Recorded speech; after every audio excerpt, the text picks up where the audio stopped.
Let me go. Let me know when it. I'm gonna go. Let's go anyway.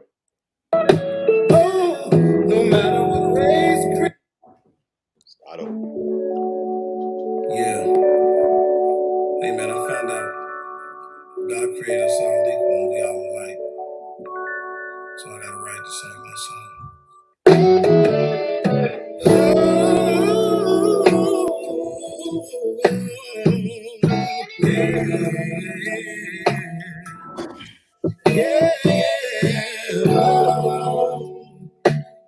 Look here now, look at my own. Listen, regular people,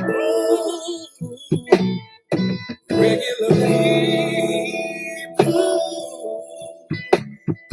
regular people, in me, regular people, regular people,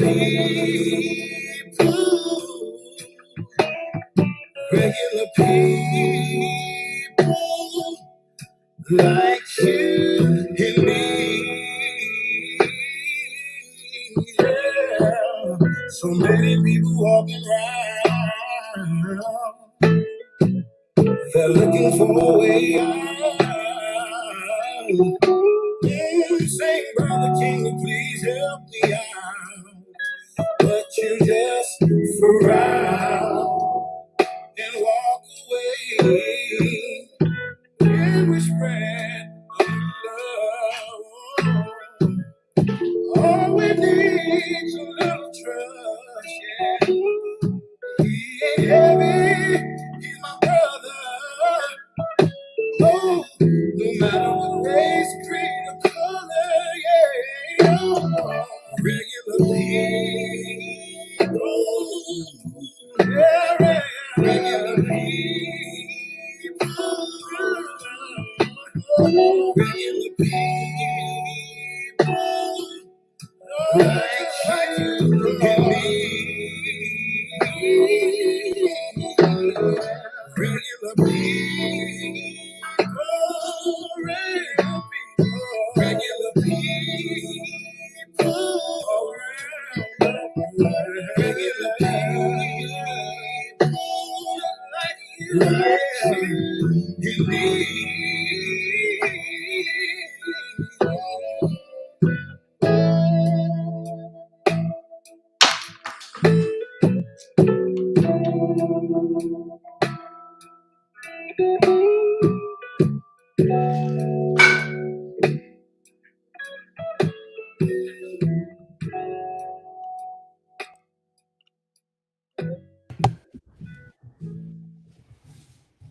Regular people. Regular people. Yes, sir. In to Hits 107.3. No one knows hits like we do. Joint so fresh, you gotta Shazam it. Coming through loud and clear. It's Power 102 Jam. It's our perspective. Represent comes to Detroit. Respecting you on those. Right around is what you chose. Perspective. It's just the point of view, the odds and the outcome, based on how you move. It's our perspective. Represent comes to Detroit. Respecting you on those. Right around is what you chose. Perspective. It's just the point of view, the odds and the outcome, based on how you move. The odds and the outcome based on how you move. What'd he say, Kel? The odds and the outcome based on how you move. Not how they move, but how you move. Welcome to Perspective 217. We back in the building. It took us a little bit to get at it today because some technical difficulties. When you move around and got a lot of moving parts, sometimes things get a little out of whack and you got to get it together. Like my background right now is a little out of whack, right? But we're gonna work it out. Mine too. You know what I mean? But Kel, so man, it's been a lot going on. I mean, a lot going on, and so how has your month been? You said month, huh? Oh Yes, man. sir. I mean, just blessed, man. Blessed. The month has been busy. Not to. I'm not gonna give a whole monthly synopsis right now, but I give a couple of highlights here and there, man. But you know, on the work side of thing, man, it's just been pretty hectic, man. You would think that being that we're changing seasons, so to speak, that things would be kind of calming down, but they have not. The gun violence is still very prevalent, and unfortunately, man, we've had some situations, man, where um, loss of life has happened more than once, and more than anticipated. So definitely just in its entirety, man. Just kind of want to give people um, that insight, just to remember, man. When you think things are bad, people there's others that are dealing with real traumatic situations, where it's loss of life, or medically dealing with some stuff, man. So just for everybody, man, keep a prayer out for everybody, because there are things that are going that you might not be might not have that information on what's going on, but man, there's some situations that are going on in people's lives, man. So you just got to keep that in the back of your mind and pray for them people, So but changing kind of changing the topic of things here, man. As far as on my side personally, man, just been kind of blessed, with things that have happened here in our household, changed locations, blessings with new structures and things like that, man, and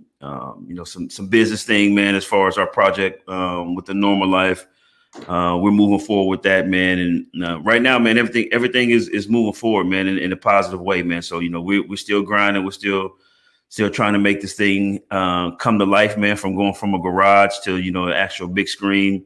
Did some other things as well as far as business aspects. The Perspective 217, Part 102 Jams. So we're just keeping grinding, man. Keep grinding, keep pushing, brother. But like I always say, man, 10 toes down. I'm blessed, man. Let's keep this thing rolling. Man, I know you ain't trying to give the biggest thing away, but I'm gonna go and let it ride. I'm gonna let that's for you to tell, not for me to tell. But there were some blessings. I mean, there's more blessings that came your way. So on my end, Kale, it's been I started back to school. It's been a while. Congratulations on that too, brother. You know what I'm saying? That let's not let that, just swipe up under the rug, man. That's huge. You didn't have to go.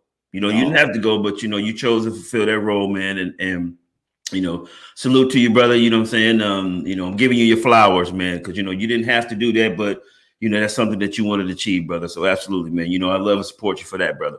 I appreciate that, man. Yeah, it's a little. I'm the old dog, what I mean, amongst a lot of the other students in that joker, man. But one of the things that grants me is a lot of things to pull from, Mm-hmm. right? You know what I mean? So like when I'm writing a thesis, I have a ton of things to pull from. My problem is not finding things to talk about. Mm-hmm. My problem is narrowing down all the things that I have to talk about. Right. So my supposed to be a 200-word essay. I give them 9 pages because it's hard for me not to Yeah. kind of like get into it. I'm gone, right?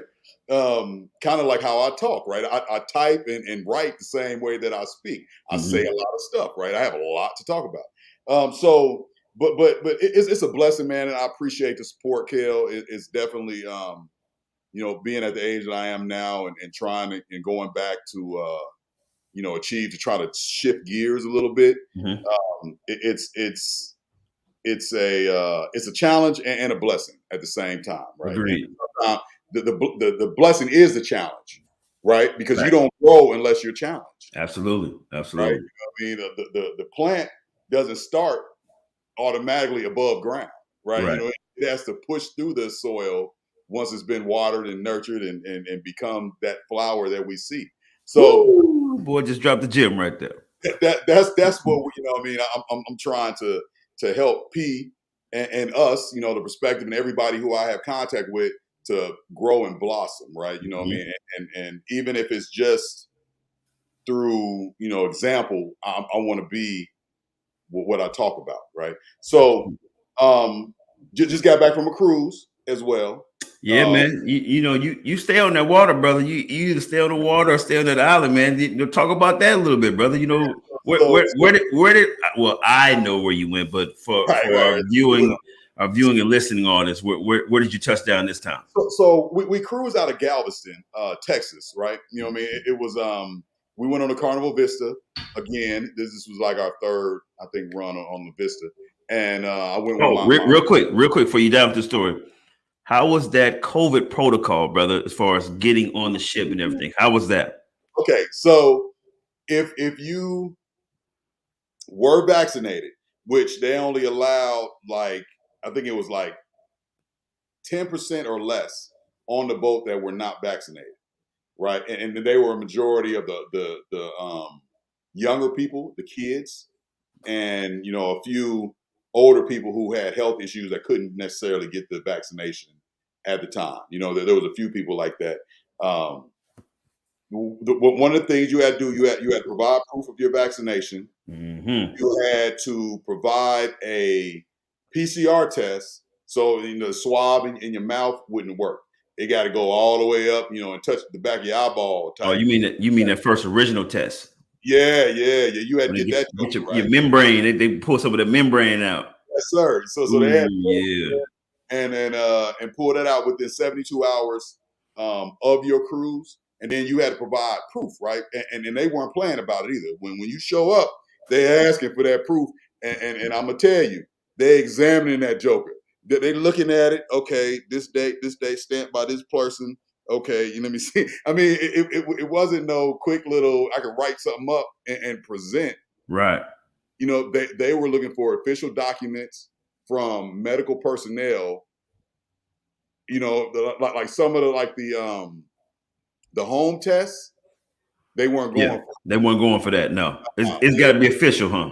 It got to be official, right? So you get on there, and when you're going through the terminal, you got to have your mask on. Okay. Right. Then they take, as getting on a cruise, you take your mask off and now they do like the face thing, right? So that they, I think they did that when you went to it. They take a picture of you at the beginning so that they can match you with the pictures that they're going to be taking throughout the cruise. So that way, in case they don't get your room number, they can still match you with your face, right? So you take it down to take this little screen, the face thing. Oh, and they check your temperature. Like it's a computer like an iPad size thing that checks your temperature before you even get through the first part to the TSA. Yeah, they have one of those too, and you got to get your temperature checked through this little computer before you can even get into that. Wow. So it was crazy, bro. Now elevators, you had to wear your mask. Walking into closed in areas, you were supposed to wear your mask. But when you were out on the Lido deck, you can kind of where it's open, so to speak. Yeah. You can take your mask off and just don't be Elevator rides, you good, right? I mean, you got to be masked up in closed in areas. But when you walk in the decks, the Lido deck and the other floors, then no mask required. No mask required, but you want to keep it on you because if you go into like the kitchen area or where the buffet and stuff is, you put your mask on going in, but then you can take it off, like when you get out of line and things of that nature. So what about our famous sports bar? No, sir. So when we was in what was the name of it, kid? What's the name of it? It's red and white. I can't think of the name of it. Doggone. So when Jamaica was it? Huh? Was it Jamaica? Was it? No. You talking about the sports bar name? Yeah, I got you. Bar was I can't remember it either though. I can't think of Sky Bar. So Sky Bar. in the Sky Bar, you wear it kind of walking in, but then once you sit down, you're drinking and you don't really, you're not wearing it, right? But they did have it kind of sectioned off to where it wasn't like everybody wasn't like on top of each other, Gotcha. like it's been in the past, right? Yeah. So the cruise was only 60% capacity. Okay. So the line, there was really no real lines. Like a Guy's Burger and a taco burrito joint, bro. Remember, it used to be, it was lines like forever, right? You know what I mean? You be in there for 15, 25, 30 minutes to get a burger. Yeah. This was like maybe max 7 minutes. Yeah, because I think isn't the capacity for a carnival almost like 4,000 or something like that? 4,000. So they had about right around 2,400. Okay, so that's a good move, man. That's a good number because you're able to move around the ship a lot more freely. Because let's be honest, man. When we went and we were pretty close to capacity. Close to that 4,000, man. Even though it's a ship, man, it's got what 12 levels, 12 floors. Is that right? It's 12 floors. On the 12th floor is like those, if you want to spend that bread to stay on, right? Yeah, but what I'm saying, on the 12 floors, you kind of feel that rush, man, depending on, if you coming from like floor number 2 to 11, what I'm saying, you feel it, when you're trying to get to a certain level. So, if you're trying to go to, the bars or the clubs later at night, or you're trying to go to the restaurants, or, you're trying to take the kids to, so they can go and catch the rides and water, the water pools there, stuff like so. So yeah, so I'm sure with this go around, man, being about 2,500, that was it was manageable. It was manageable to be able to kind of walk around freely. Now we went to 3 ports. So we went to Mahogany Bay and Rutan. We went to. You didn't say Wu-Tang, did you say Wu-Tang? Wu-Tang, no, Rutan. we went to Rutan, and then we went to Belize City, which I was just at in August with the missus and then we went to Cozumel again. Right? Cozumel, yes sir. Good luck. At each location, you had to keep your mask on the whole time you were there. So when you get off the ship, yes, you have to wear a mask. So wherever you port off to, you gotta wear your mask from beginning to end. Now you can take it off to eat, you know what I mean, and as long as you're actively eating or drinking. But if you're just kind of walking around, you got to have your mask on. I mean, they're serious about this COVID situation, right? Because that's their livelihood, man. Being able to facilitate for the tourists. So they are like, listen, don't be coming over here messing up my bread, man. You come over here messing up my money. we gonna have an issue. Problem, you know what I'm saying? Right. Take your butt on across the waters, man. You know what I'm saying? And wear this mask. So, hey, what's that spot, man? In Cozumel, was that Margaritaville? Oh man, Margaritaville. Yes. So I hit Margaritaville again. Okay. So I went to Fat Tuesdays at Rutan at Mahogany Bay, and then in Belize City, we ate at a local restaurant, right? Okay. It was still kind of lobster season. So all the stuff was fresh, bro. I'm talking about, man, the food in Belize. When we get to go back, you will see that the food is just so fresh, right? You know what I mean? The fish tastes like fish. You know what I mean? Okay. Not that stinky fish. I mean, just a natural. So is it still Belize? Is it still its own? Because you know how this is, bro. When we do cruises and vacations, sometimes when you go to, especially when we do resorts, a lot of that stuff is Americanized. So you get there, you be like, yeah, let me get a cheeseburger. They'll be like, okay, here's your cheeseburger. You know, was Belize more? Hey, we don't have an actual hamburger here. We have a Belizean burger or whatever they're. They have burgers, believe it or not, but they Was that the name of it? Belize it or not? Right? So they have burgers, right?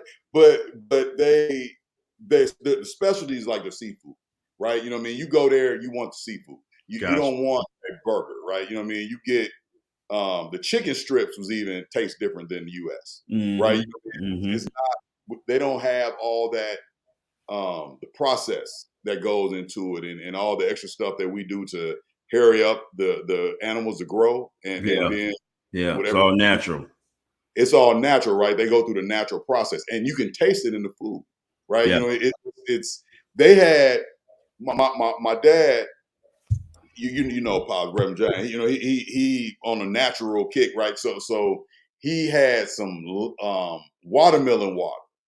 No, it wasn't watermelon water. It was watermelon juice that he had, right? And so when he that's the container they put there, man, with the watermelon seeds and all that stuff, man. And you pour it out of your cup, and it's like, they juice the watermelon. Look at that, man. That stuff. Listen, that stuff be so fresh and so clean and so tasty. Woo, man. Right? Good. But I'm ready to go get some right now. Stop playing. We need a book. We need a book. I'm ready to go back. I've been there twice in 3 months, and I'm ready to go back already. Look at that. But it was cool, man. The only issue I had, and then we'll move on to our topic, was American Airlines, bro. So please do tell about this situation, please. So okay. First off, we had somebody on the boat that had a medical emergency. They got on the boat 2 weeks after having open heart surgery. Oh my God! On the boat, right? Come on, people, listen to me. Listen to me. If you have a medical procedure, especially if it involves your heart, sit your down. Right. Yeah. You know what I'm saying? Like, listen, we get it. We get it. You know, you want to cruise, you want to resort. We get it, but come on, man. Open heart surgery. 2 weeks later, you in a whole other country, bro, on the water, man, where it's rocking and so he had a medical emergency. He was on the 7th floor, so they had a detour so that the helicopter could come and get him off and medevac him right off of there, and so that put us back, right? And then it was a little rocky because there was a storm out there. We weren't in it, but we was close enough to where it was affecting our boat. So we were supposed to get in at 8 o'clock in the morning. As you know, you get in super early in the morning, like 8 o'clock, you're able to get off. We didn't get in till 10:30, and then didn't get off till 12:30. Mom had a flight from Hobby in Houston, which is about an hour ride from Galveston, at 2:30. Needless to say, they missed their flight. They were there before the flight took off, but you know how you're supposed to be. Oh yeah. Oh, that's the whole process, man. Getting up off that ship, boy. It ain't like when you take a plane from Chicago to Atlanta or something. You get off and like, boo, you grab your little luggage, so you run up off the plane. Oh no, and they don't do that on the cruise. Ain't none of that, right? None of that. You get a number, and yes. I feel like I'm doing some gangster stuff right now. I'm trying to fix my hat. You get a number, and then you come down when that number is called, right? Because they generally pick up your luggage the night before, and if you come down before your number is called, your luggage ain't gonna be there. Facts. It's gonna be SOL. So, and you definitely don't want your luggage left on that ship. It's a problem then. And bro, trying to get that back. So we end up getting to the airport. They missed their flight. I'm there before my flight. They end up getting standby on my flight to Dallas. They weren't supposed to be going to Dallas. They were supposed to be going somewhere else, and then St. Louis. They end up going to Dallas. When they get to Dallas, there's no flights available. But that wasn't the worst part. We took off late from Dallas, about 20 minutes late, right? So I had about an hour and 15 minutes before my connecting flight. We get to Dallas. We sat on the tarmac for 38 minutes waiting on somebody to taxi us in because they don't have the staff to do it. Wow. So you're telling me American Airlines, right? This probably Fortune 500 company, Yes. right? They don't have enough staff. They did not have enough staff, bro. So and then as we sat on there for 38 minutes, they finally get me there, and then they got to wait on this whole thing on stuff to clear and the people to come open the door, and then you got to kind of wait. I rushed off, right? But I can't run. You know what I mean? I my limbs ain't good. So I'm my backpack on, I'm trying to hump. My back hurting, my neck, my traps hurting. I get there. The plane then left 3 minutes early. Wow. I missed, 3 minutes early. bro, 3 minutes. Like I missed my flight by 3 minutes. Did they pay you? Because they'll pay you in a minute in the airport. I don't know. I was still on the plane. I didn't even get to my gate. I stopped and was like, hey, can you contact them? Let them know I'm on my way. I'm coming. They was like, oh. Yeah, because Dallas Airport ain't no little punk now. You gonna get your steps in Dallas. I'm tell you that now. And depending on which gate which gate you're at, oh yeah, you gonna get your workout on. Trust me. B to E is where I had to go. So I ended up missing my flight. Then they tell me, oh, you got to go to B6 to try to work out your next flight. So I'm like, all right. I humped down from B32 to B6. Mom and them still on the plane, right? Because she need a wheelchair, right? Mom don't move around the way that she used to, right? Get that VIP treatment. Yeah, but VIP is like delayed, right? So I hump it on down there, bro. There's 400 people in the line at B6. 400 people? At least. And I'm not exaggerating at all. This is not just trying to say, oh, man, make things grand. It was at least 400 people in line. It took me 3.5 hours before I got into the area to where I could actually see the people that I got to talk to. Wow, that's insane. By the time I talked to them, of course, there's no more flights to Oklahoma City. There's no more flights to St. Louis because Mom and them had been wheeled down there by the end and moved up front. So they ended up jumping in line with me.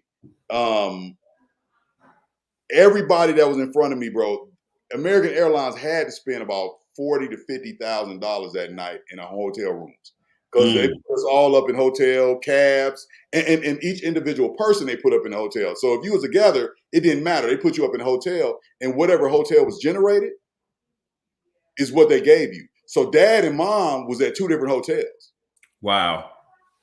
They didn't stay at 2 different hotels, but their vouchers and their cab things were just 2 different hotels, right? And mine was at a different hotel. Right. Right. So I ended up having to spend the night. I wanted to get home that night. Didn't make it home.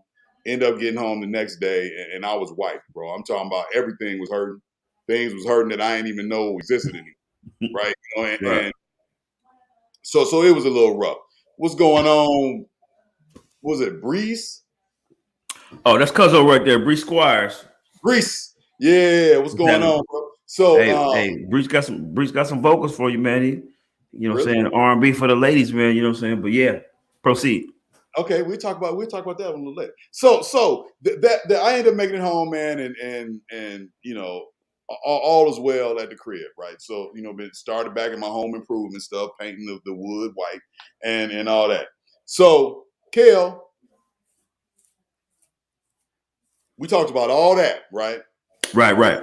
That was a catch up for those that's been tuning in to us for almost 30 minutes, man. We had to give y'all our kind of monthly breakdown of what's going on because we haven't been on in about 2-3 weeks, man. So we had to give y'all that backdrop of kind of what all's been going on in that month time. So here we are today. So we appreciate y'all rocking with us today. Yeah. So y'all know kind of what's been going on for the last month. Yeah. It's been busy. It's been real busy. So, and I got a job too, but we talk. Look at that. Look at God. Look at God. Look at God. Man, Kale, something that's dear and dear to our heart that we talk about all the time, we just don't put titles on it. Community-oriented policing. Mm-hmm. I want to hear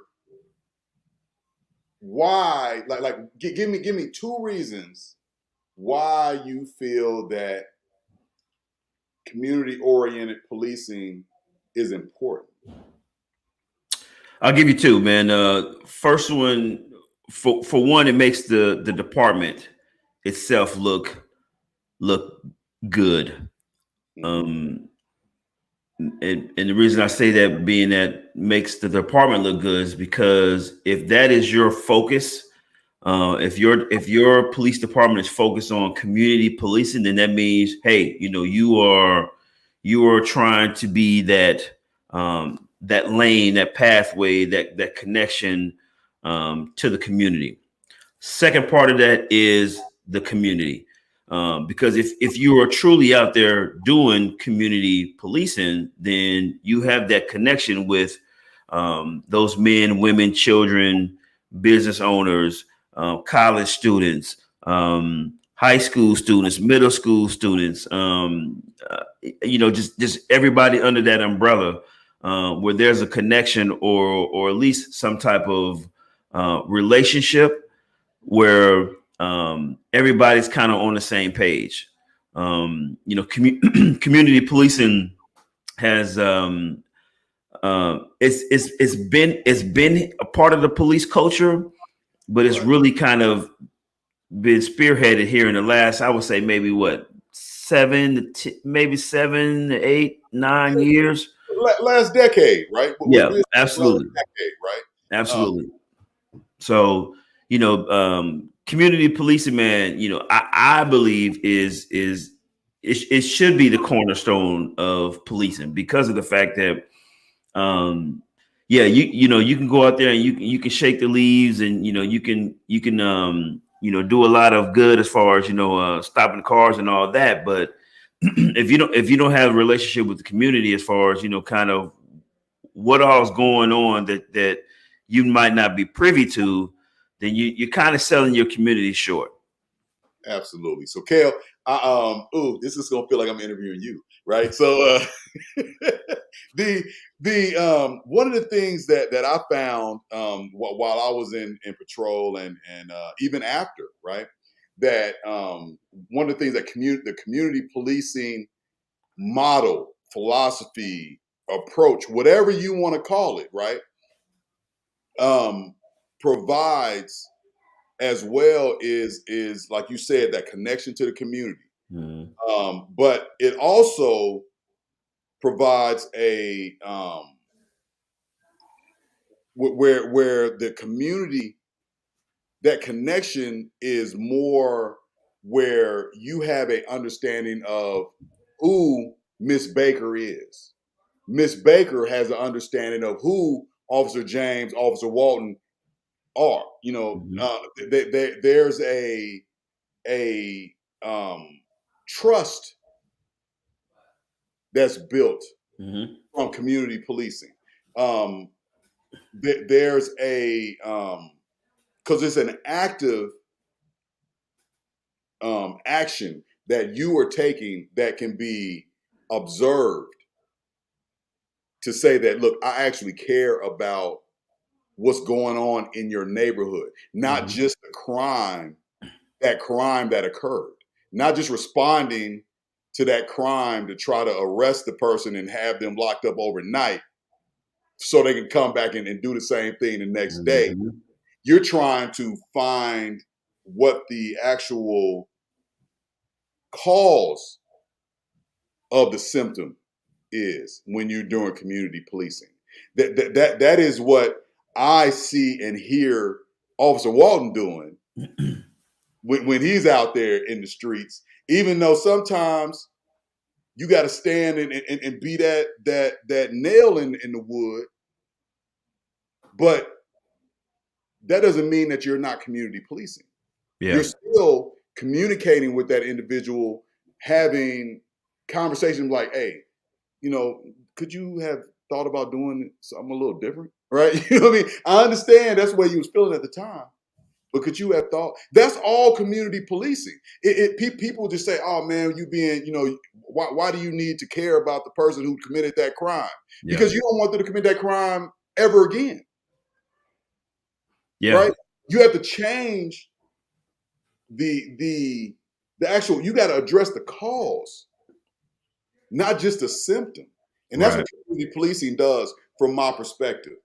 Go ahead, Kel, if you got something. No, I agree with you, bro. And I think for the larger departments, me coming from a I would say a semi large department where we had close to almost 1,300 officers in St. Louis. Where the call services, the call for services are extreme, man. I don't know, man, if I was a guesstimate, like I said, it's probably about 7-8 years. But if you think about if you're handling at least on the minimum 10 calls in an hour, and you're going to shots fired, home invasion, carjacking, burglary, robbery, accident, and you name it, then you're humping. You're basically there, trying to get the information as far as the who, what, when, where, why, and you don't really get an opportunity to kind of say, well, dog, what all happened here. You're more or less trying to get the information, the pertinent information, to be able to to provide them with the report. So it's a little bit harder in the larger departments. Not to say it can't happen, but when your calls for service are 10 plus per hour, it gets tough. But at the same time, because like I said, the culture has moved a lot towards that here over the last decade. Because people want to know, who is patrolling their neighborhoods, who's patrolling the streets. And here in the perspective, we've always promoted, hey, listen, if you're in a certain, if you're in a neighborhood, if you own a business, or you're in a school as far as a student, or a school administrator, whether it be middle school on up to high school or college, it's worthwhile to find out who is patrolling my area, because in the event that something happens, guess what? You can say, oh snap, that's officer such and such, such and such. Let me talk to him, whether he gave you his card or whatever. And that connection is a lot better, because if that officer works that specific beat, right, and he knows that, hey, if this call comes out this address, he can say, oh man, that's Miss Rogers and them, or that's Miss Sims or whatever. Let me go over and talk to them, because you all have set that kind of that introduction from the beginning, and as time goes on, the months goes on, you wind up being years and all that stuff. Then you say, wow, I know them. Not saying that it's got to be one of those your best friends or anything, but it's a community relationship between you all, where they can say, well, hey, listen, I know you've handled this for me, whatever the incident or situation is, but let me tell you, man, the other day I seen this car, man, that was parked in front of my house or my business, and it looked kind of shady. You as an officer now can be like, well, you know what, Miss Sims, or Mr. Rogers, or whatever, because I patrol this area, this is my beat. Let me check on that for you. Find out some information. So right. that is a relationship that you get to build, that bond.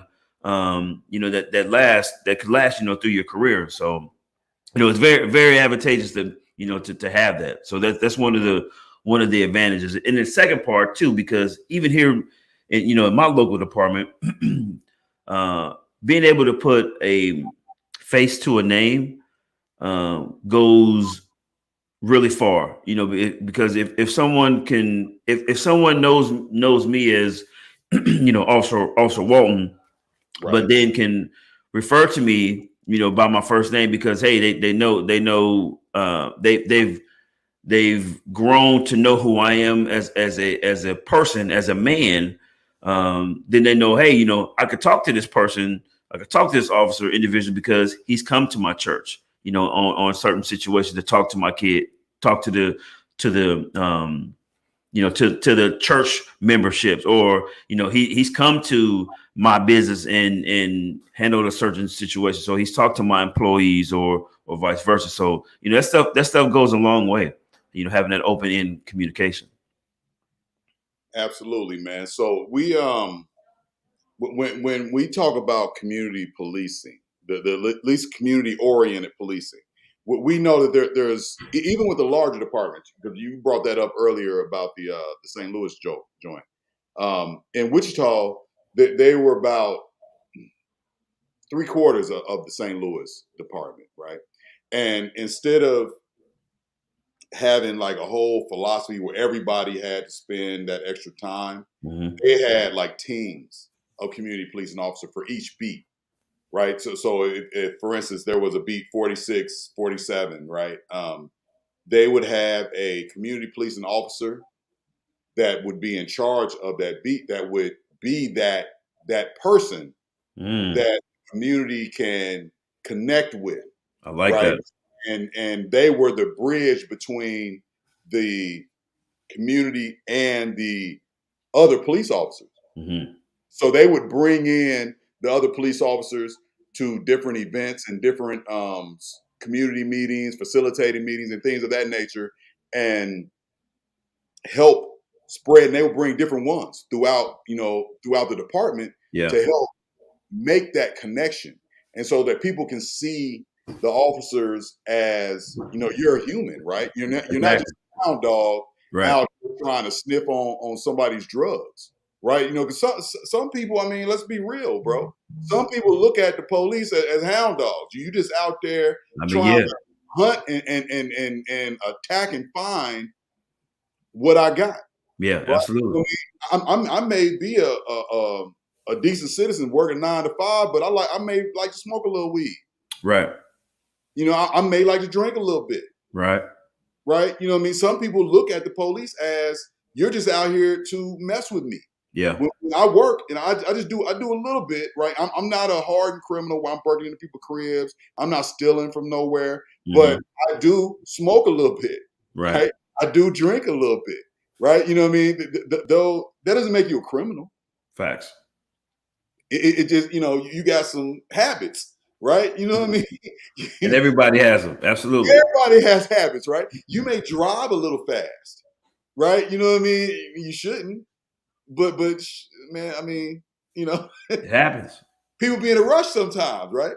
That doesn't make you a criminal, right? But people feel because the police are there to do a certain job, the job description says you are there to basically, it says protect and serve, but really you're there to enforce the law. Mm-hmm. When you wiggle it down to the kind of the core of it, you're there to enforce the law, and sometimes the law is not kind. Mm-hmm. I'm glad you brought this point up, brother, because I think the community, man, and the citizens sometimes forget that police officers wear so many different hats. Probably in its first creation, it was, yes, hey, you break the law. No, well, I'm not going to take it back to its origins because that's a whole other situation as far as rounding up and all that. But I'm talking about here in the in the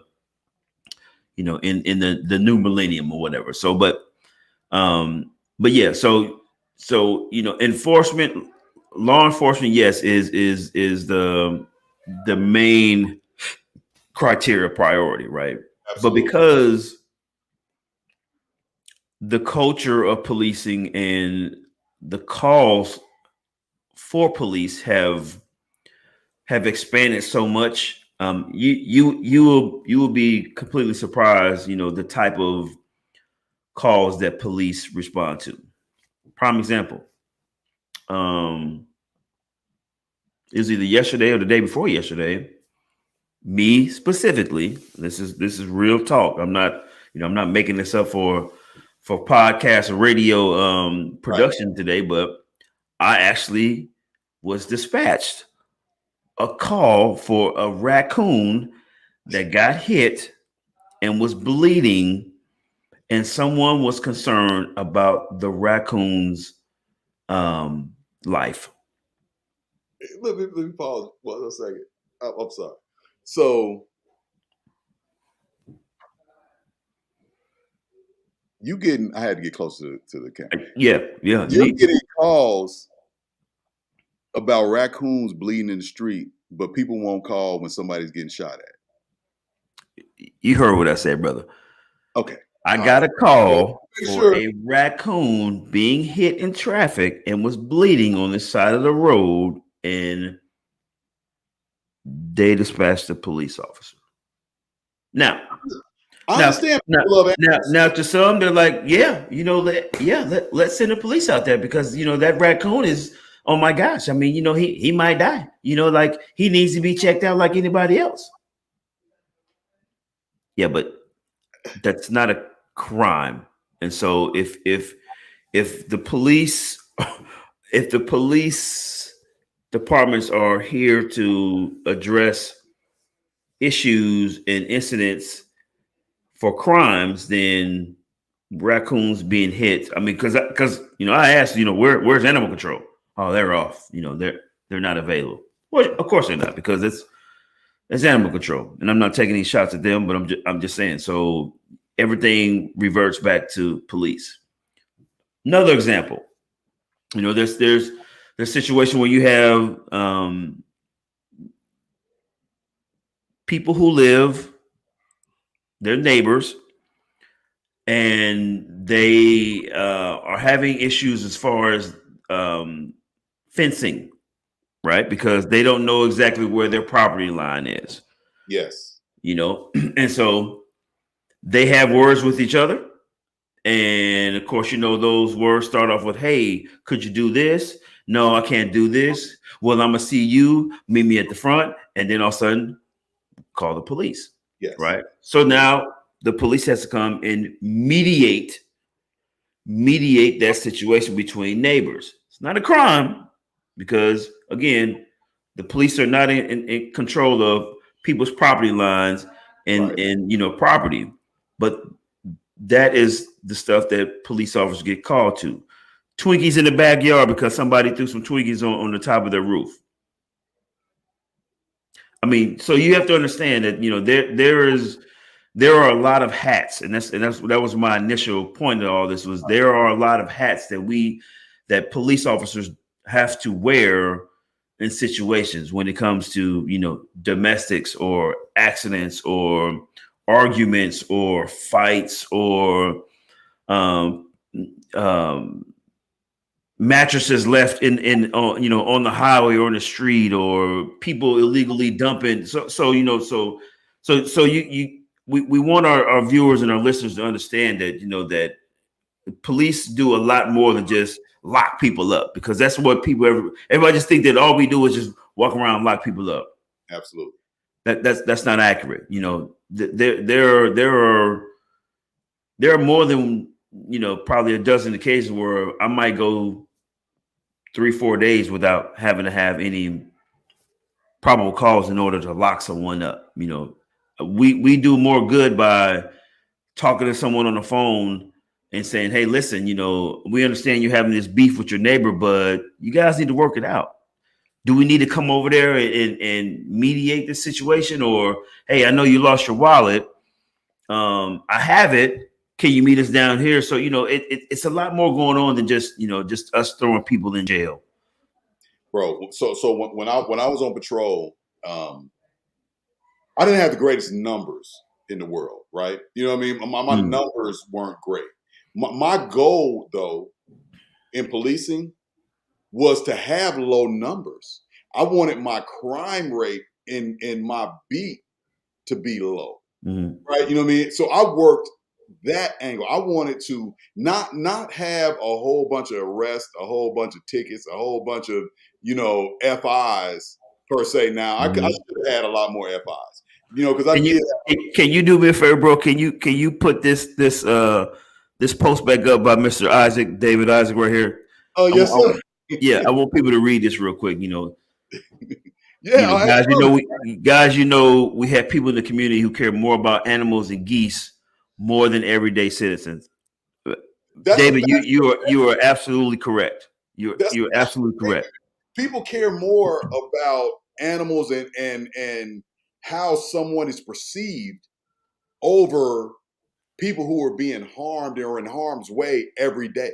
Absolutely. Right? They care more about the feelings of somebody because they want to be titled a certain way when they were born a different way than they do about people who are in gunfire situations because that's all they can afford. Not because they're the ones shooting. I'm not saying you shouldn't care about geese and animals and people who want to be titled something other than what they were born as. I'm just saying that it shouldn't be human life. The threat of human life shouldn't be lower on the totem pole than something that some people cook and eat. Agreed. I don't eat raccoon, but I've had pigeon. I don't eat geese. Negative. I've never had pigeons. I'm good. But I've had duck, right? You know what I mean? I've had duck. These. Not saying that there's people who don't eat meat. I'm not. It's not against you either. I'm just saying that it shouldn't be human life. We can't get back. Right. And that this statement right here, this message that he sent us, appreciate that, David Isaac, for tuning in to us. But I mean, this is the reality. I mean, people will call. I mean, and Dave probably know if Dave was a police officer. How many calls have you responded to, or others that are in law enforcement, or even just citizens, where there is a dog locked in the car, right? Right. And I agree, depending on what the temperature is and the weather and all this, sure, absolutely. Nobody should be transporting a dog. If that dog is not getting out with you wherever you go, then you shouldn't be taking that animal with you. Because I've seen dogs, I've seen cats, I've seen rabbits, I've seen them all. But I agree, though, people are more in tune with animals' lives being more of a priority than human lives. I mean, that's just stuff that we see. Now, I believe, Kale, because of my approach and my philosophy on community policing, that is the community policing philosophy's job to inform people that things are this is why things happen the way they do, right? Like when I used to do Cops Corner, right? Cops Corner was to inform people about things that they may not necessarily know about, to kind of give them why dispatch asks the questions that they do, right? Why these questions are asked at a traffic stop. Why you need to look for these type of details when you're calling in a suspicious person or someone's looking in somebody's window. You know what I mean? Those type of that information is things that help the police help you, right? Not to where now they just running around. Now they look like they stopping everybody because they don't have enough detail to actually pinpoint the right person. Now let me ask you this, retired Officer James. Yes, sir. Our topic today is about community policing and trying to build those relationships and bonds and like we say here on Perspective, building those bridges, right, to fill the gaps. Fill the ditches, right, absolutely. So what say you, sir, on this point? What if I'm that officer that is truly about beat management and being present, meaning I'm patrolling my beat, I'm being visible. You know, if I'm a true soldier, you know, I might go out and do a foot patrol. Talking about And history.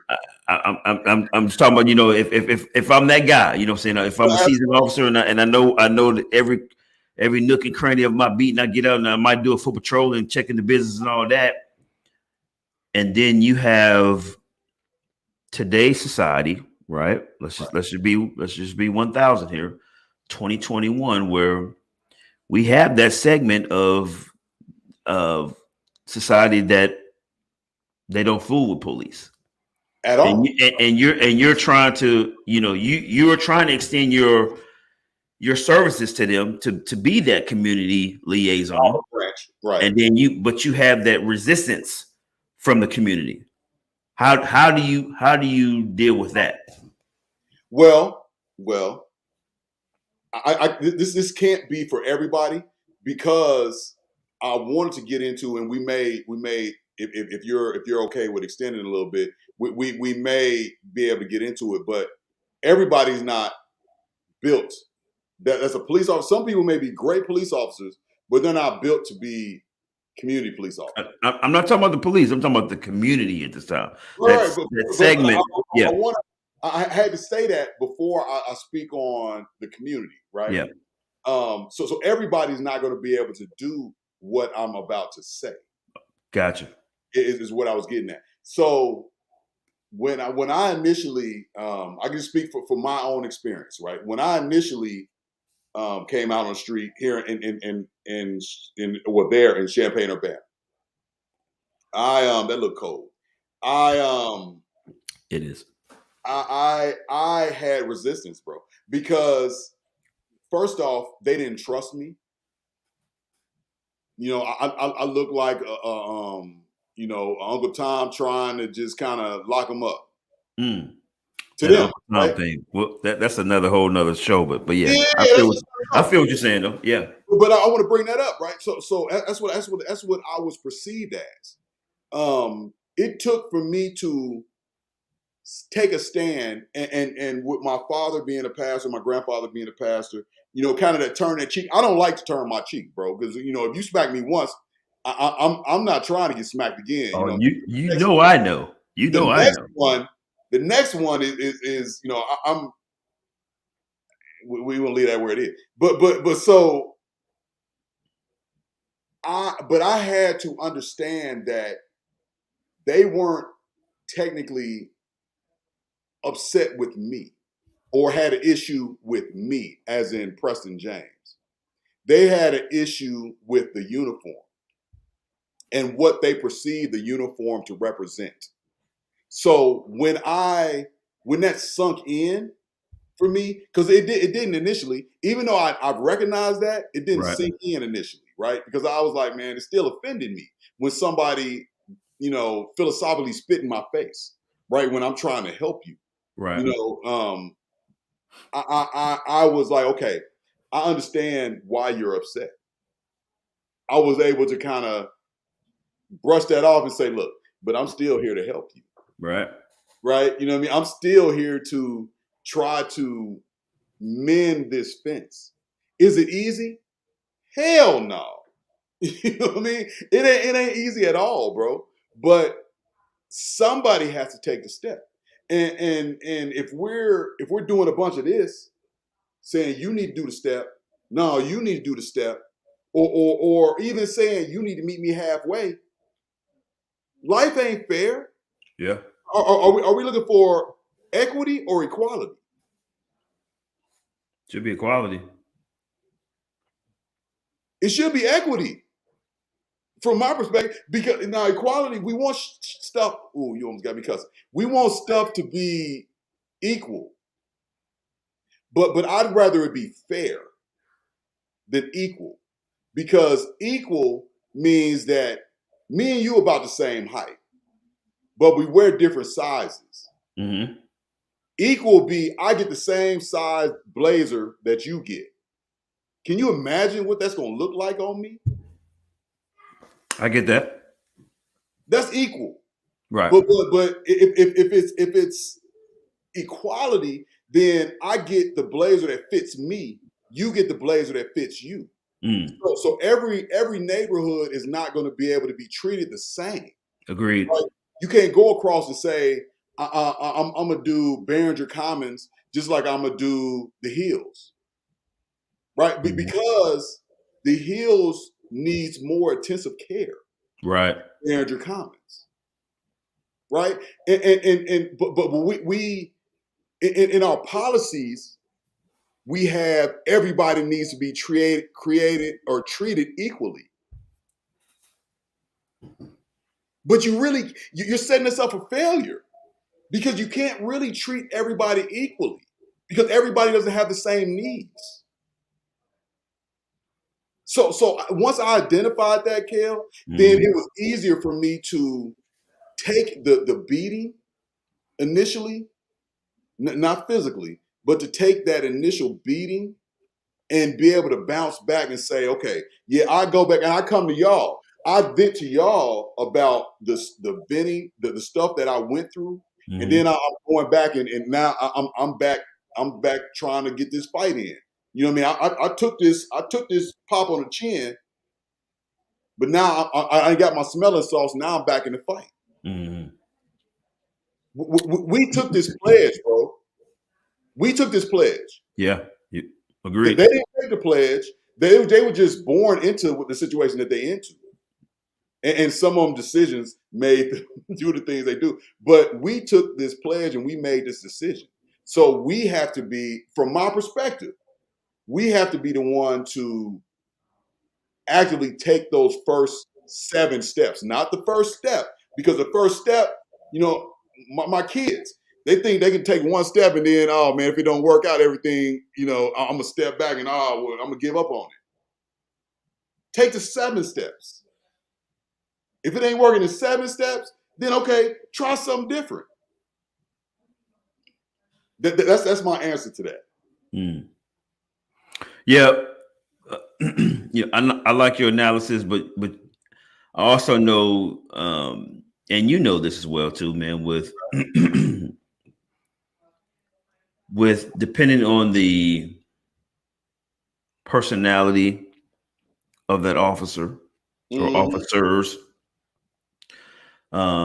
Some buy into that. Some buy into, hey, community services is where it's at because, hey, this is why I signed up. I signed up to be that man or that woman to be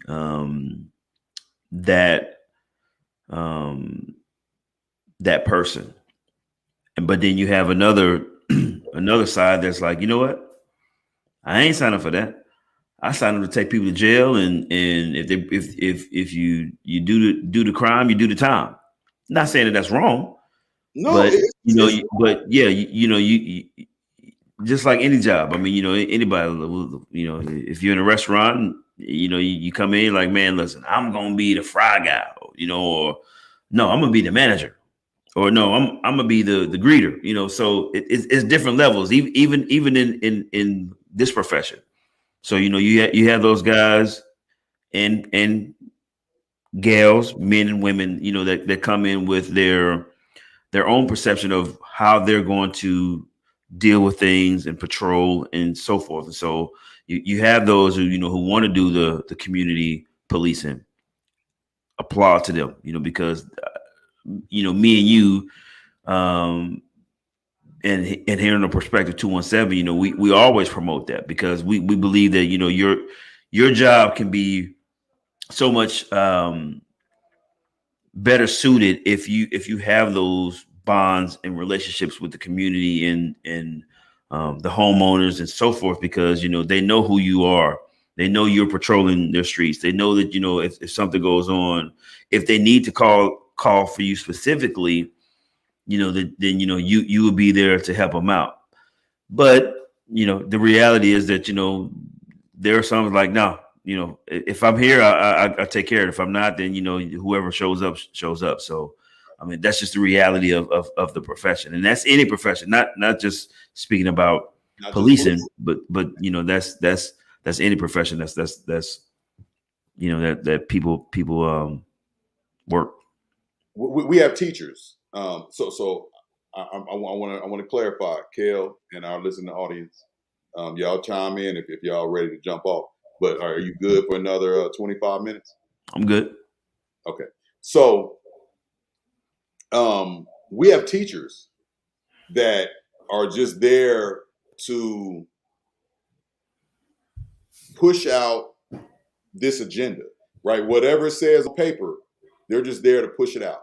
That's their mindset of what teaching is. It's not caring about the kids. It's not trying to teach them about, other life skills. It's about teaching them about English. It's about teaching them the thesis, the textual analysis. It's about teaching them that they're not caring about whether that kid ate or not. Yeah. We had that conversation with brother Pep, was it two episodes ago? So 2 episodes ago. So yeah. so check us out on YouTube, man. We went in detail about that. But yeah, you're absolutely right, bro. You've got those, different levels of people in their profession. Those who are educators and those who are just doing their job. Right. And policing is the same way, right? Agreed. So some people's perspective of making a difference is getting drugs off the street, getting guns off the street, which it is making a difference.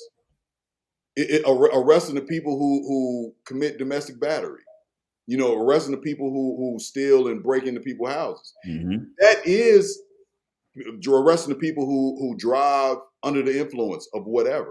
It is making a difference, but it's not making a long lasting difference. It's making we talk about that, man, as far as the Band-Aid effect. You're putting a Band-Aid on the gunshot wound, yes. And so it takes more resources and more effort, but for what is readily available at that time, you got to put a Band-Aid on it, and to kind of get you to move along. So, but see, that's where why we're talking about this, Kel, because this is what I believe why we're talking. Hold on, I'm trying to fix mine because I see that little dark spot over there. There it is. So it's still there, but so community policing is a lot more work than traditional policing. Oh, definitely. I definitely agree. Even though you're running around, you're identifying, you're snatching cars, you're doing all the door knocks, you're stopping people jaywalking on the street, right? You're doing all of that stuff, but you're dealing with the symptoms, not the cause of the symptoms. Still, if I believe that we would be in law enforcement in a much better position if we came into the profession. Now, it's hard to change mindsets once you're an old dog. You know what I mean? It's just it's like telling me to walk a different way. You know what I mean? My knee replacement is forcing me to do it. Right. But bro, it's hard. I'm gonna tell you, it is hard. Trying to have a police officer who was brought into policing under the old, under the just traditional policing way. Yeah. To try to get them to do community policing, it's going to be like telling them how to walk different. Yeah. Well, because their training, their experience has always been a certain way. So then, and this, P, just like anybody, man, in our culture, change is always met with resistance. Why you got to change it? Why we got to do this? Right. No, I like the way, because in our psyche, it's I was trained this way. I've learned this way. I've dealt with this for so many years. It works. It gets the job done. So why do I need to change it? And that's kind of the Achilles heel to everything, is because you're telling me now to come here and try a different version. Why? Why do I need to do that? So for most, like you said, those who were brought up through the old way, the old style of policing, it's a challenge for them. You know, it's a hurdle for them because all they know is how I was trained and what I learned back in my day. Right. So Kel, okay. So let me say this to you, right? So when I was a younger officer, I've always been the P that right? Whether I was in uniform or not, I still was that same P. I didn't like what I didn't like, and I voiced that I ain't like what I ain't like, right? You know what I mean? And so one of the things that I said to my old command prior to the current command was that you say you want this community policing model, but you promote people for the amount of arrests they have. You promote people for the amount of contacts and cases cleared that they have. Community policing eliminates a lot of those contacts, those cases, that eliminates a lot of those arrests because you dealt with the cause, not the symptom. We arrest people for the symptoms. And I was met with resistance until recently, right? I was met with resistance until I was gone. And then once I was gone, then the conversation came up. Can you tell us a little bit more about this? Because they were forced into it. The community policing is not easy, bro. We've been saying this the whole time. Is it necessary? My view is yes. Is it easy to transition to? Absolutely not. It is not easy for someone to change the whole way that they walk. Yeah, I think in my opinion, in my perspective, is for those officers who signed up or got that calling to do this profession, to change, to make a difference. If that's what your calling was to this profession, that that you really want to make a change, and you want things to be better. I think it's easier for those officers to walk into the community policing mindset. Yes, sir. Compared to those people who just show up like, you know what, I'm going out there to wreak havoc. And when I mean wreak havoc, that's just more or less, you're just out there to get stats and, get, whatever accolades and promotions and whatever. And not saying that's a bad thing. It's just two different mindsets. Right. Because you can do both. I mean, you can be a community policing mindset and go out there and do everything you need to do and get the accolades and promotions and everything as well. Being the go-getter or whatnot, and you going out there getting the stats and all, you can do that, but you can also do community policing as well too. That it doesn't mean because you have different mindsets that, oh gosh, because I'm out here wreaking havoc, I can't be a community policing, because I've seen it firsthand, man. Detective sergeants and detectives and patrolmen and everything above still be able to have that mindset, but they understand that, hey, listen, I'm doing this service for the community because people need to either be arrested and taken off the street because they do bad things. And in order for me to do that, then I got to go shake some trees.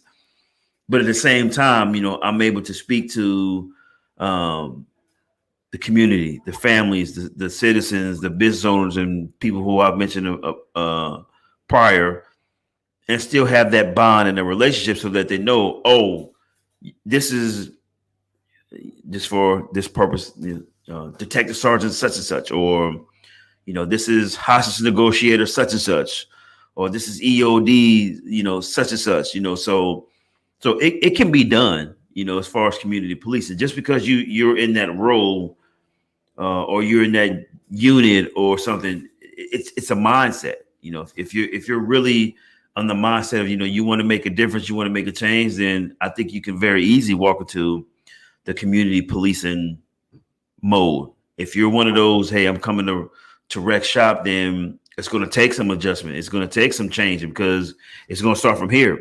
Because if your mindset has been, I'm going to go shake some trees, that's all I want to do, I want to arrest people, then yeah, that's what's going to overtake your mind. And so it's going to have to be well, you know what? I could take people to jail and do all that and get stats and stuff, but I can also be that liaison too, as far as the community.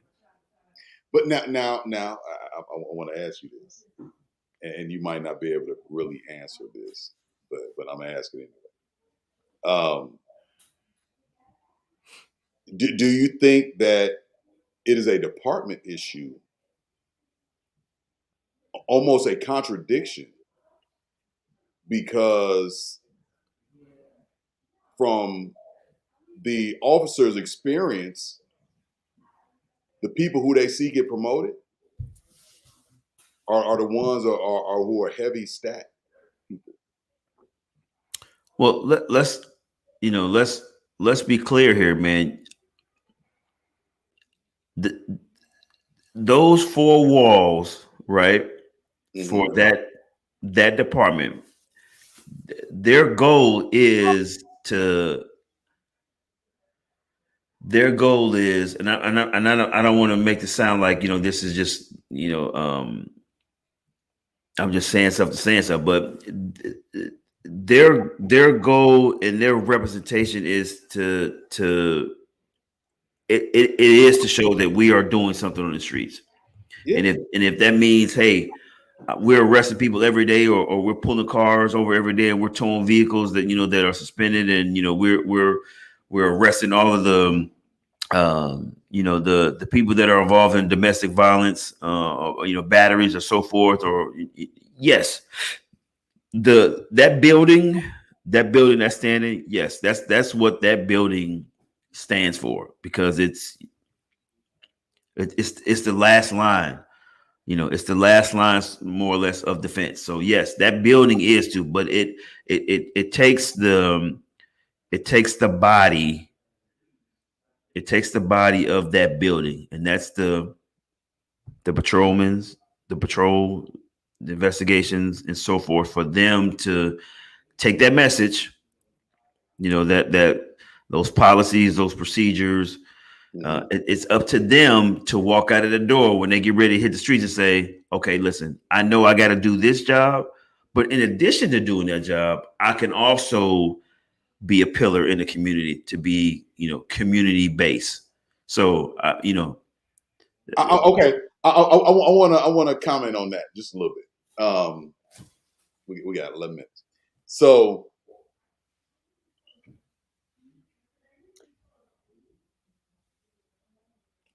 my brother, you got 7 minutes. Go ahead. 25. My brother Kel, do you believe that community policing can reduce crime?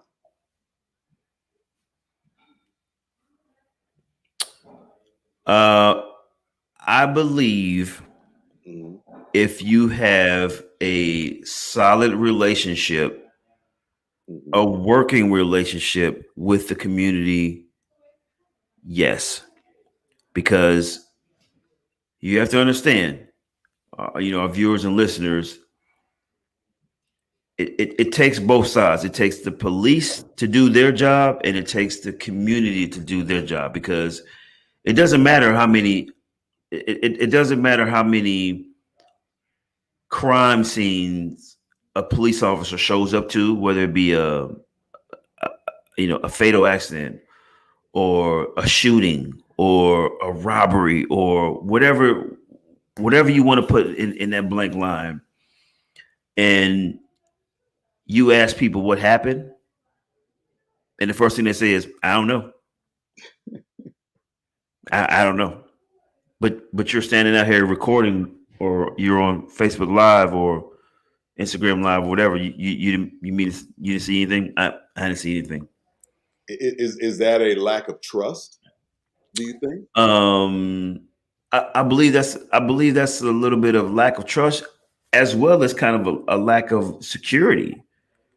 Yes. Because if I live in this environment, yes, and the first thing I say is, oh man, it was John and them. Speak on that. Yes, Kel. And then John and them find out that I said something. Yes. Now this situation that didn't even involve me, that I was just, I was just here at the right place and right time. Now John and them got issues with me. You know what I'm saying? So it's a couple of things, but I believe, and this is my perspective, community policing with the community, with a working relationship, can help prevent crime, because that information that's being shared to the police, and the police grabbing that intel and moving forward with their investigation and finding out who the people are, involved. Absolutely. But if there's one side that's moving this way and the other, then it's challenging. But okay, we kind of touched on this a little earlier, that somebody has to be the someone has to take those 7 steps. Somebody has to be the staple, right? Right. It's not easy though, Kel. And I'm saying this as somebody who doesn't have to do it anymore. Right. You know what I mean? But you understand, because you did do it for 15 years, right? Exactly. I know what it's like. I know what it feels like. But I also know what it's like to be in trouble.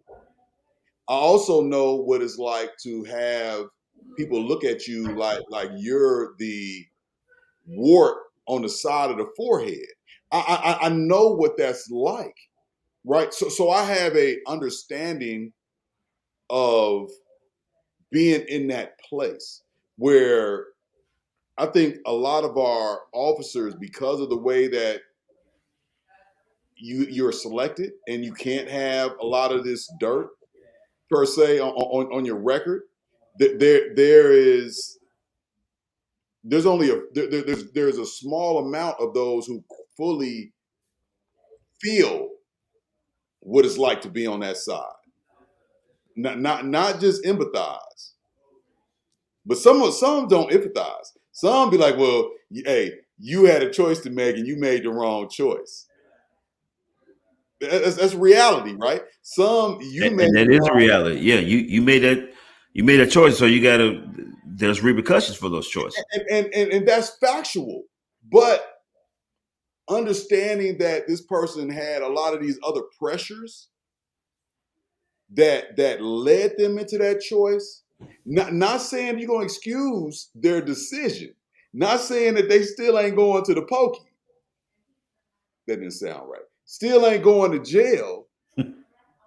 But you can understand and empathize and communicate with them and try to work on that, breaking down that barrier.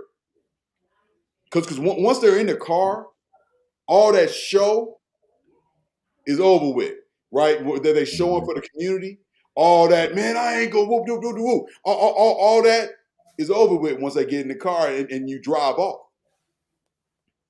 Then for me, it was, what's up, Soup? DJ Soup, saw my jersey up in this thing. Shout out Jersey. What's up, Once we got on the way, then it was I can communicate with you. You know what I mean? It made a few FUs on my way, but then I'm like, bro, I didn't put you here, right? You know what I mean? Your action put you here. Let's be real about what you did. I understand that you don't like the outcome, but let's be real about what you did, and let's communicate about it. That time, it may not still go well. They still may be F you at the end when I drop them off at the county and finish my paperwork. But the next time I had contact with them, they remember that I treated them like a human. I tried to be cordial with them, which is another part of community policing. Is not just community policing is not just going to neighborhood meetings and you know it's all about trying to engage with the community at every level that they're at.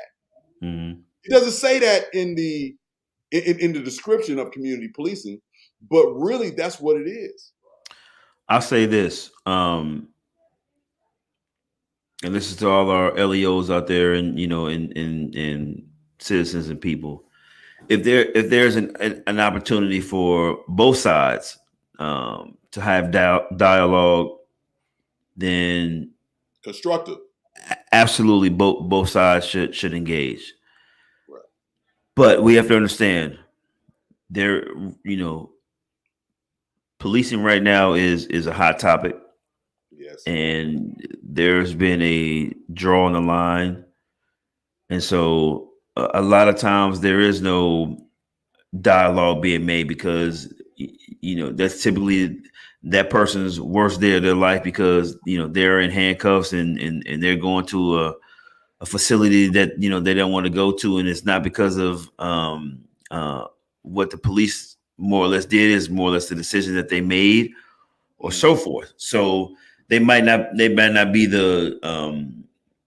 they might not be willing to engage in that dialogue with that police. But my perspective of this is if you remain professional and you remain open, you know, if they do want to reach out and have a conversation with you, have a conversation with them, you know.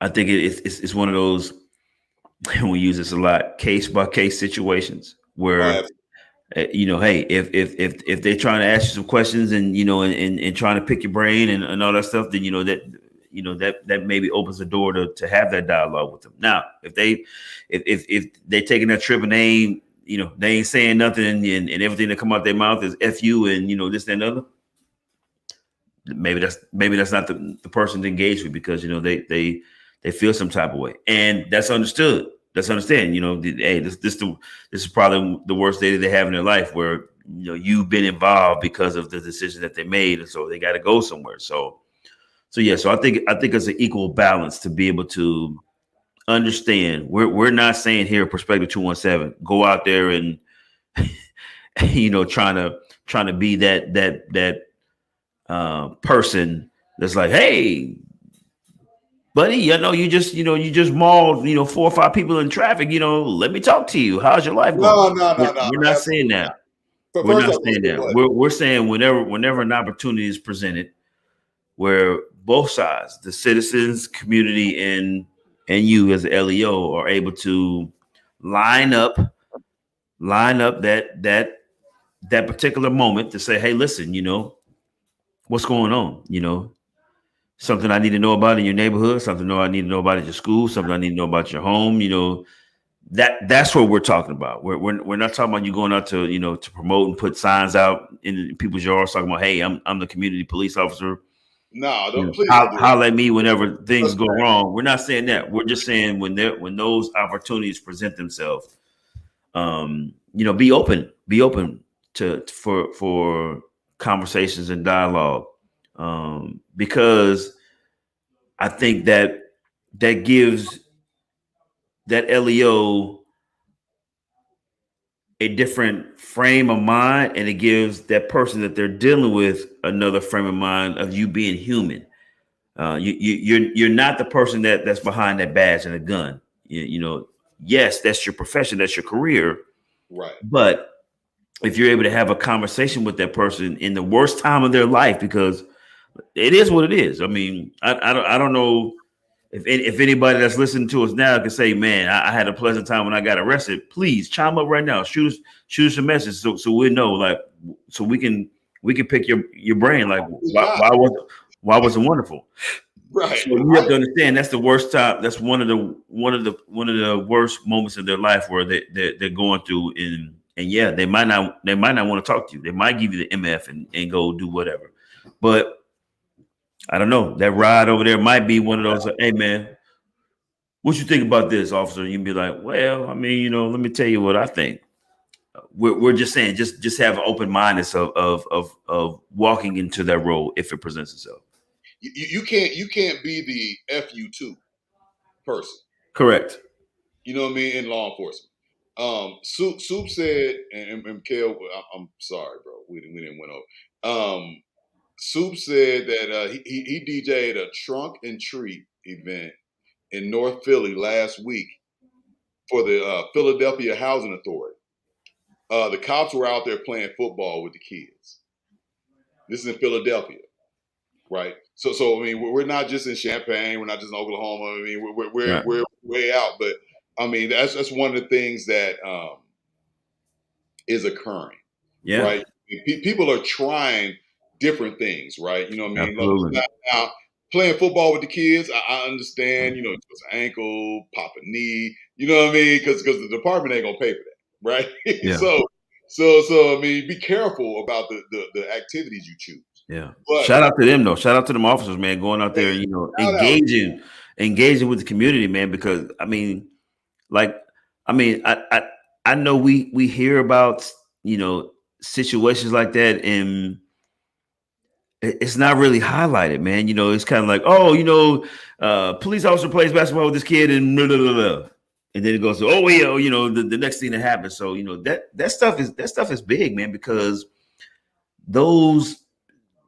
the community and the LEOs are taking their time to play a sport or sit down and read or be mentors or whatever, and that stuff is never highlighted, as the things that police do behind closed doors. It's only when there's a shooting or something more severe where all the media is on board, but they never see the things that the millions of things that great men and women do in this profession, saving people from drowning or houses or car accidents or batteries or being beaten or kidnapped or none of that stuff is never highlighted. And so that being said, here at the Perspective, this is a platform that we use, man, to be able to talk about these situations, man, because there's always three sides to a story, and if you in LEO, you already know it's that side, and then the truth. Right. And so here at the Perspective, man, what we like to do is we like to bring as much information to you guys so that we can educate, inform, and give you this pathway to maneuver through life. Well, so Kel, we've kind of reached our time. Matter of fact, about 33 minutes. But if you are okay with it, I would like to continue this community policing conversation throughout the month of November. Right, different aspects of it. Not necessarily, not bring a guest on. I mean, we may grab a guest or something to kind of communicate. Yeah, and listen, I was just gonna say, if you're out there listening, whether St. Louis, California, New York, Philly, wherever, if you're doing great things as a LEO man, community based man, reach out to us. We like to talk to you. Absolutely. So I would like to do that. I would like to continue this conversation, but this conversation is something that there's a lot of facets to it, right? it was impossible for us to do it in an hour, and it was very, very hard to try to do it in an hour and a half. But do you have any closing things before I play our closing song? I do not, man. I just thank everybody for tuning in with us, man. I know we haven't been on our live feed here in the last couple of weeks. That's because life and family stuff has come up, but we're back, and so tune in to us next week. You can rock with us. YouTube, Instagram, Facebook. What am I missing, P? All social media platforms, man. You can check us out. Power 102 Jams, Hits 107.3. Like, follow, share in that order, man, and continue to rock with us. All right, so Kel, I think I'm gonna close with Every City, by our brother LaShawn Jackson.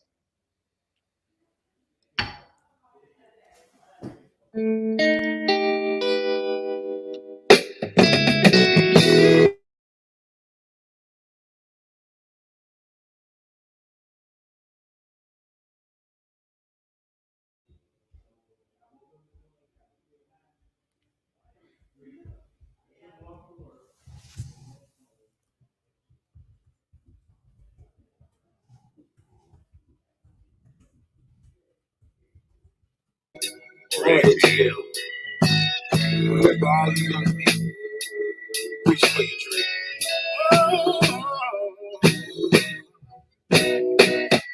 All around the world today, yeah. Love's in need of love today. All we seem to know is hate. Yet peace is just a care away. Doesn't matter if you're rich or poor. No, the need for love we can't ignore. Oh, this human life was made to cry and smile, yeah. My people, please realize.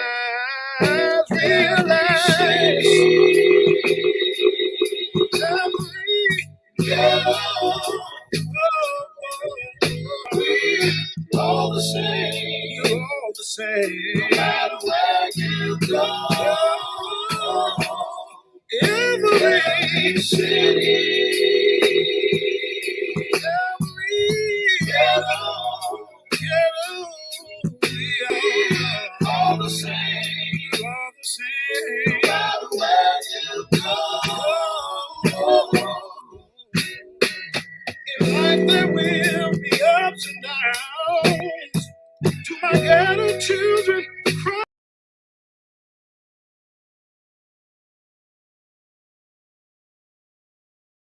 Father, please hold me down.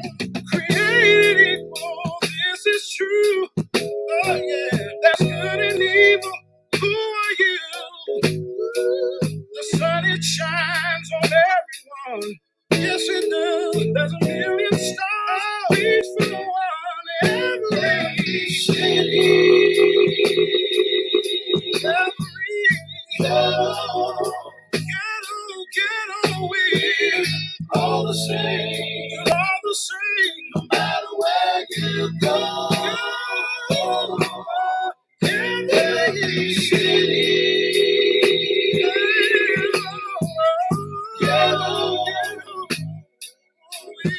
we all the same.